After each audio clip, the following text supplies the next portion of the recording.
Holy shit, we gotta talk about this one. What even just happened?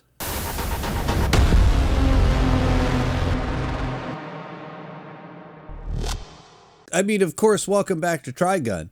And I know I said in the last one that I don't even know how we're going to maintain this for another 8 volumes or something like that. And it was almost like he was just like, hold my beer, because this shit got crazy fast. And I mean, we go through like some real changes, like real fundamental changes that affect everything moving forward.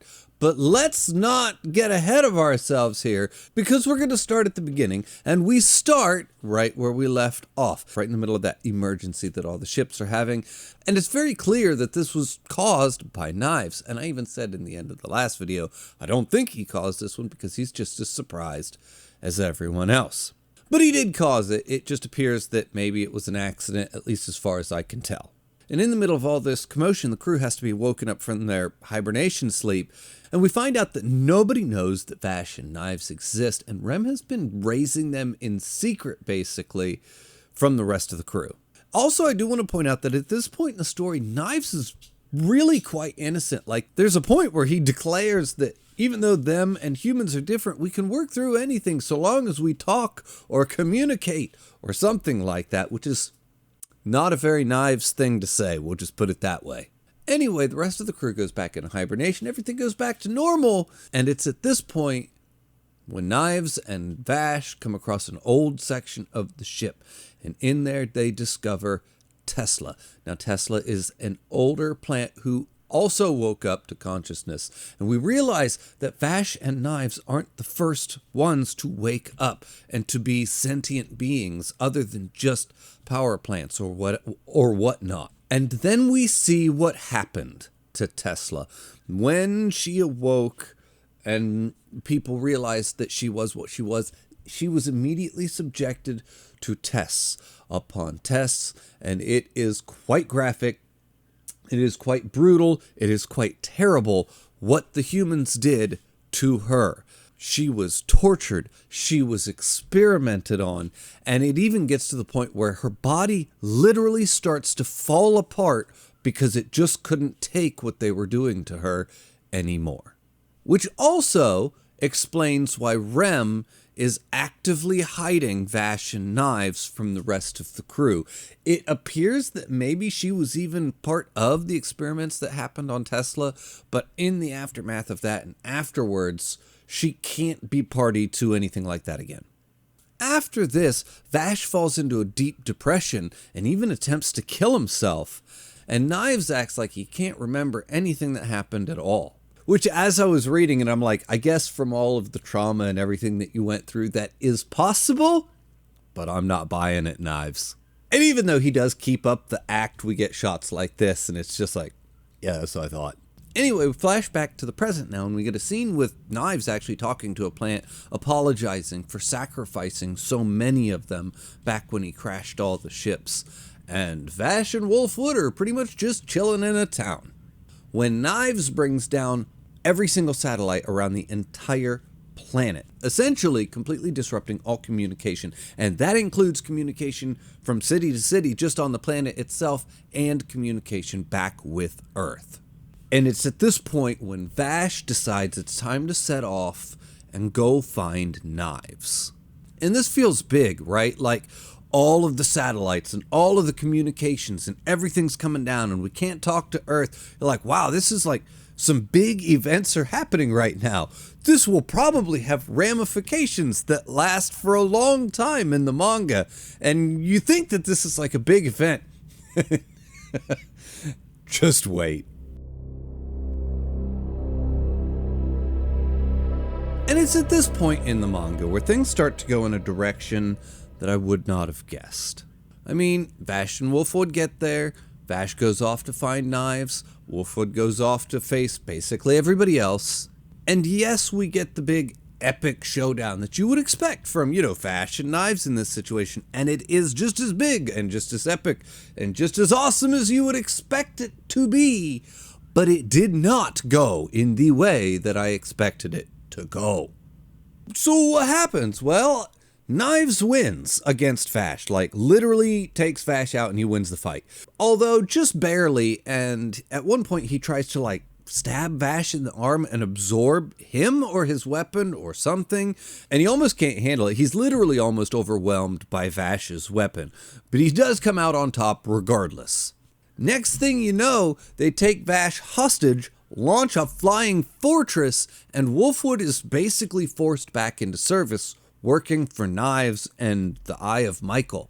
Like, what the fuck? And it's not like a chapter long or something like, oh gee, wasn't that a bad day for Vash and crew? Now let's go back to normal. No, this is like the new status quo moving forward. And it's just like, now we enter the age of chaos. All communications are gone, people die, and the cities are all isolated and drying up. And then we cut to 7 months later. And it's just like, so we're really going there? We're really doing this? And this just happened? This is wild.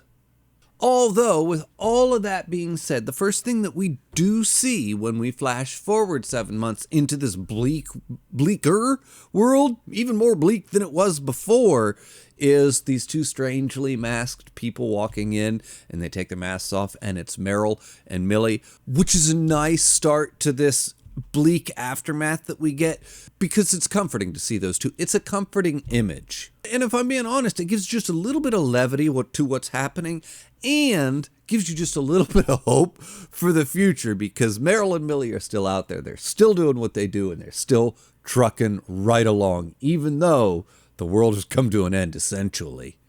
Oh, and also, over the past 7 months, Knives has apparently taken his ship all around the planet and has just basically taken back all the plants that, essentially were keeping the human race alive in this desperate of a landscape.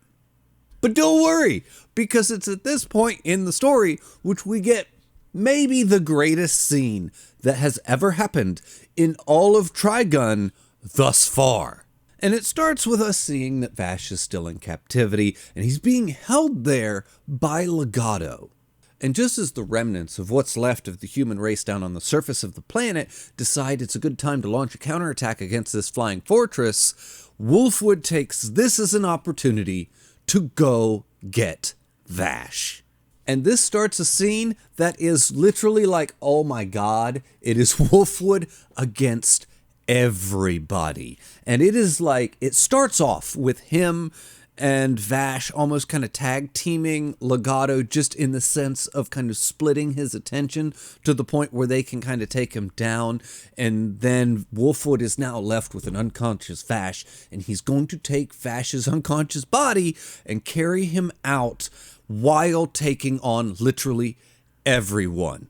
And it is one of the most glorious things you will read and see, just what Wolfwood goes through just trying to get Vash out of this ship.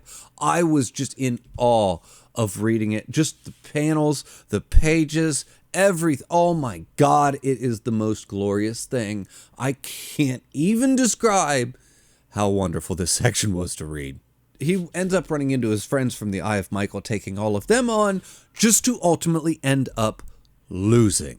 And it ends with some of the most heartbreaking panels to look at, with him literally laying on the floor, bleeding out, asking if he can't be forgiven for his past. Can murderers only be murderers? And am I wrong? When Vash wakes up just in the nick of time to save Wolfwood and tell him, no, you aren't wrong. And Wolfwood wakes up and he's just like, you got this, right? I think I'm gonna rest now.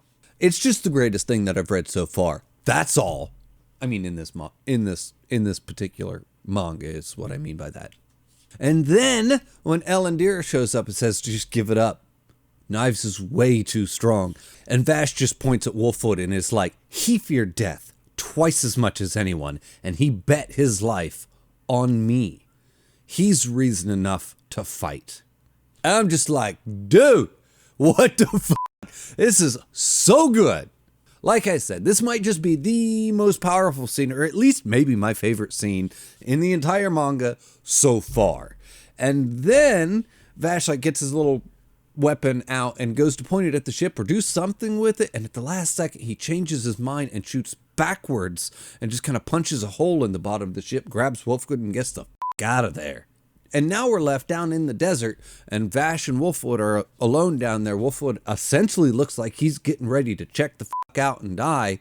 And honestly, for a split second, I wasn't even sure if he was going to make it through the scene. I was like, because of how great that scene was, how epic it was, just the images of him pulling Vash out of that ship and dragging him through, and then all of the hits that he has to take, and he goes up against the Eye of Michael. For a second, I was like, if this is the end of Wolfwood, as heartbroken as I would be, it would have not been a terrible ending for him. I would have been like, okay, at least he went down epically. But he doesn't. And we actually get a little flashback to him and his childhood and his training. And we also see that he went through some really kind of intense experimentation and augmentation, I guess is the word I'm looking for, where they kind of changed his genetics and his body and his bone structure, and he has been altered to be a little bit superhuman, and it kind of increased his healing factor.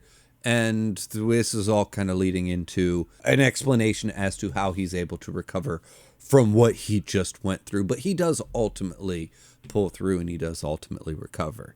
Anyway, Brad picks him up, and they end up back in a town where Marlin shows up, the gunsmith, and he brings Vash a new gun that was commissioned for him to build by a woman.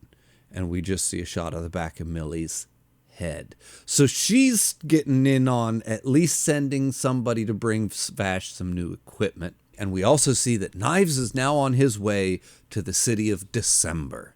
And it looks like Wolfwood and Vash are going to split up, or at least it ends with Wolfwood saying goodbye, Spiky. So I don't know if Wolfwood leaves or Vash leaves or why they would split up. You just went through all of that work to save his life. Don't leave. Stay together. You two are great. Anyway, no, but it pretty much ends there. And I just cannot express how much of a joy these 2 volumes were to read. This was wonderful. Like I keep saying it, but it was probably maybe my favorite thing that I've read so far. And I really hope it just goes up and up from here, or at least maintains this, because this was awesome. And I'm also surprised at just how drastically they changed the status quo of the world that we live in. We're not on a bleak, barren landscape anymore of these cities that are struggling to survive with plants. No, the plants are gone. The cities, I don't even know how they're going to survive. Like, it's really, the age of chaos is now upon us, and it's really drastically different, like I said, the status quo from what it was just a minute ago. I'm just impressed at the things that this story has been able to do and the places that it's willing to continue to go. Congratulations to this. Kudos. It was wonderful. And I'm just going to let this continue to sit right on a 9. I've had some real bangers of some read-throughs for some of these manga lately. This is great, and I love it. Anyway, everybody, as always, the link for my Patreon's in the description below. The link for my Discord's in the description below. Thank you for watching, and I'll see you next time.